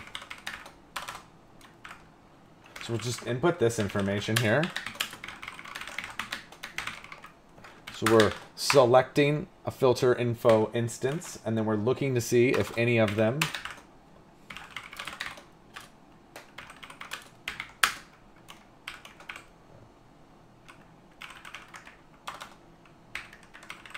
like that. Okay.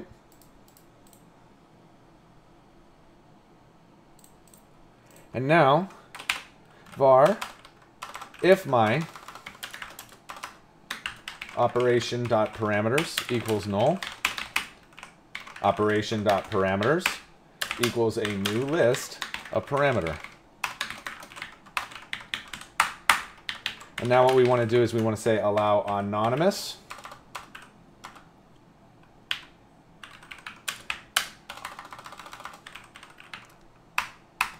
equals a new API description dot action descriptor dot get custom attributes called my allow anonymous attributes.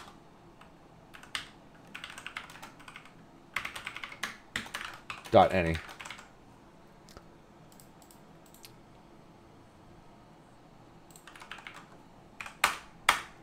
Almost done. Last lines here. If it is authorized and it is not allow anonymous, then what we want to do is we want to add the operation parameter.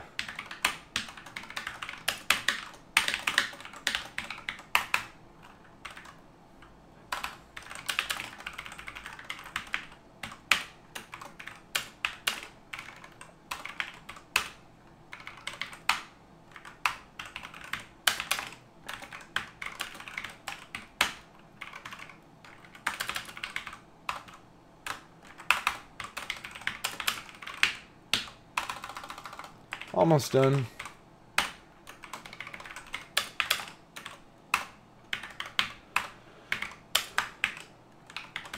And that's it. That's our authorization parameter header that we're going to be injecting right here. So now when I run this, let's go get our token again.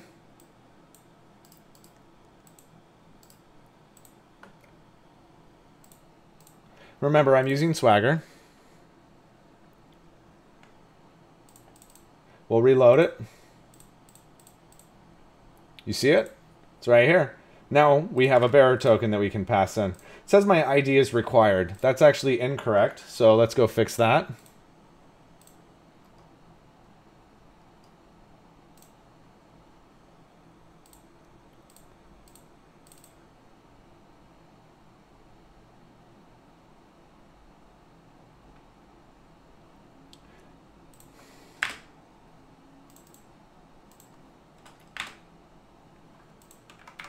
Like that. Can I do that?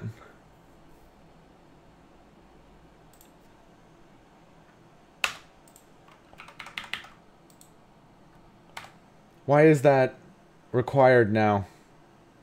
Just a second. We'll remove that header and see if that made a difference.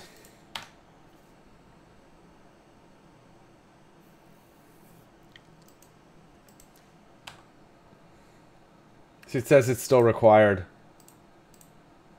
That's wrong. So let me go back over here then to my startup, and I'm going to try to get rid of this for a second, see if it's coming from my this one.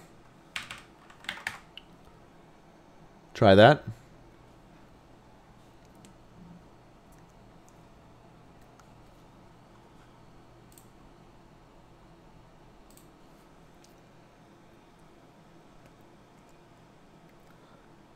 Still says it's required. So what we want to do is we want to get an optional parameter C#. And we want this to be a ASP.NET controller, web API controller.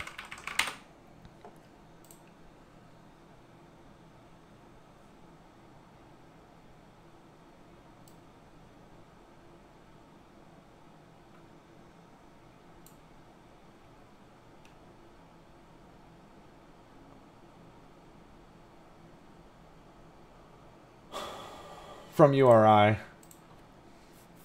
So let's try this.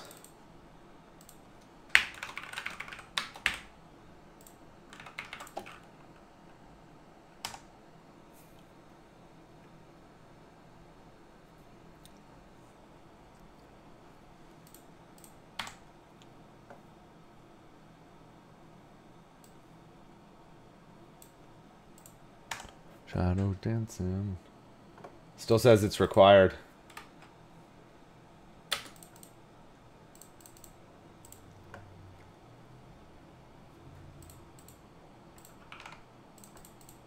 So let's go back over here then and take a look at my web API config, because this thing ID should be optional.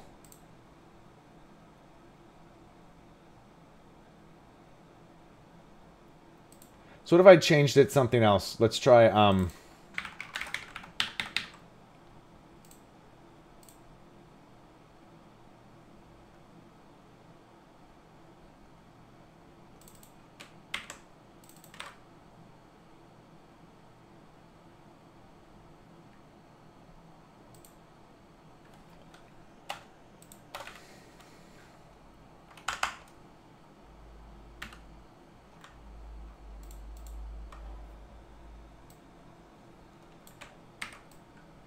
let's try that.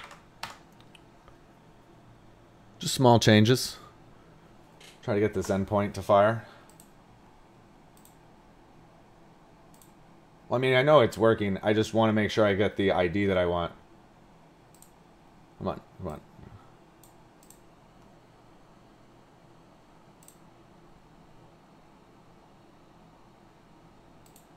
So it doesn't like this one now.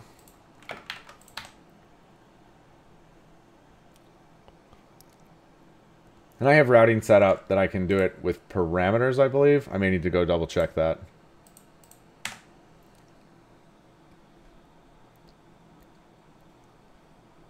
Okay.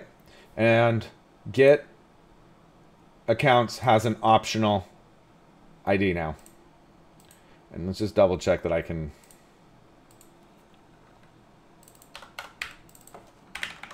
Just make sure. Dun, dun, dun, dun.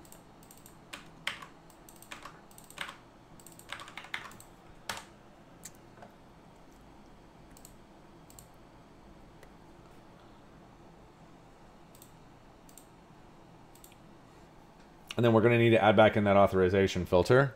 And then we're going to try to fire it with the OAuth token, and everything should work. Still says it's required. Okay, so it does need to be the user ID because of the way the routing is set up. That's ugly, but that's fine. Okay.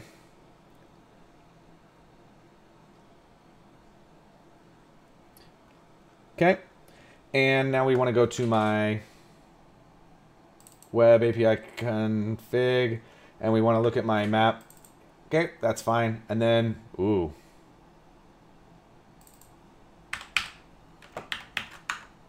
Gross, okay. And then we want to do my, in the startup, we need to inject my, here. Let's get another token.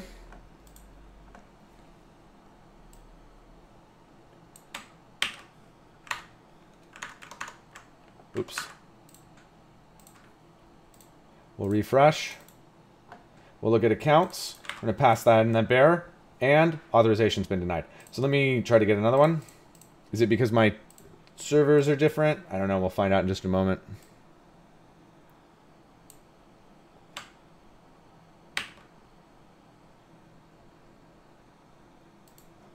Might need to create a new key or something.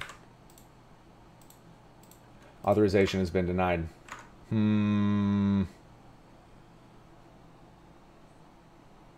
Oh. Like I used to know. So if you look here at my actual controller, should be passing in my account for admin.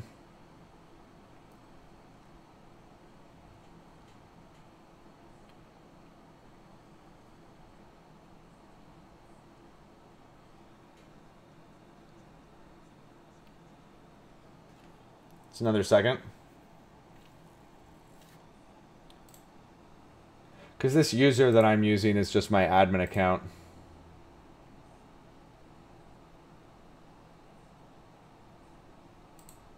I wonder if we get rid of these two. And then I want to come over here to my providers. We'll stop this.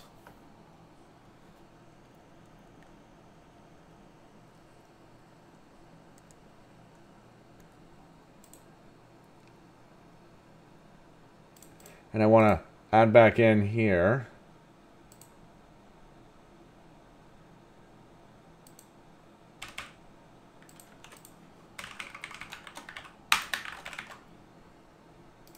And then let's run this one here. Get a new token.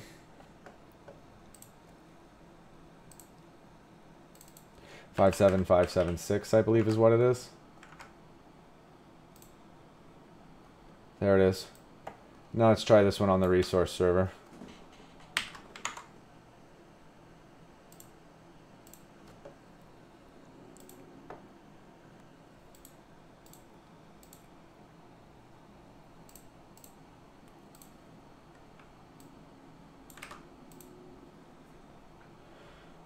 Same thing. Authorization has been denied from this request. So we got a problem right now with my machine keys. So I'm going to have to generate new machine keys, I think, for both. And I don't think that's going to be too challenging. But I think what I need... Let me double check one more thing before I go too far ahead.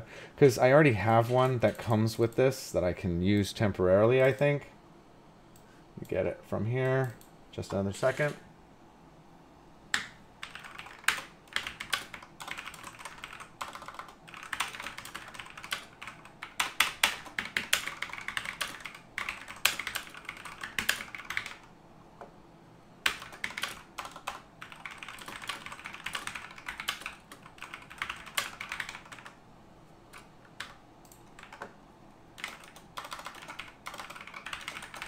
Okay, so we're gonna, oh, still waiting on it, just another second. Might be an easier way. Let me go get it from my, yeah, this is an easier way. So I want to get it from my authorization, or my resource server here, under my web API config. Shut up.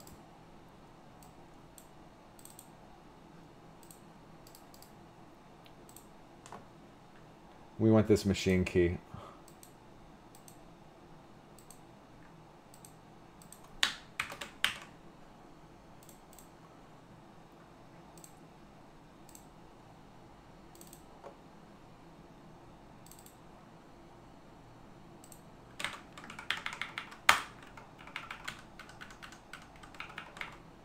Okay, let's go ahead and close that. We're going to clean it. I want to open this thing up and in Explorer, I want to get rid of the bin and the OBJ. Let's go ahead and rebuild, and then we'll run it.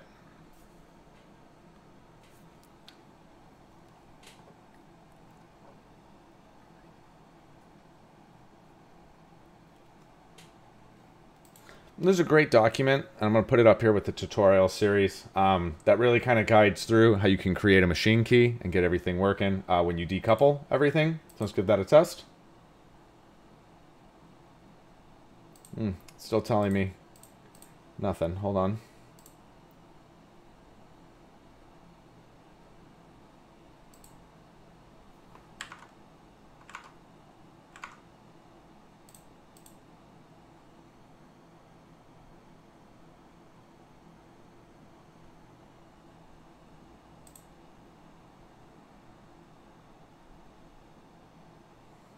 See if that...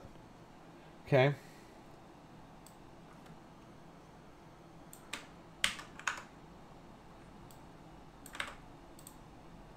Huh. Huh. Let me try, see if it's on my role side. Let me come back into my web API, and I'll close this thing down. I want to run this resource server, and I'll look at this one, and we're going to get rid of these roles for now.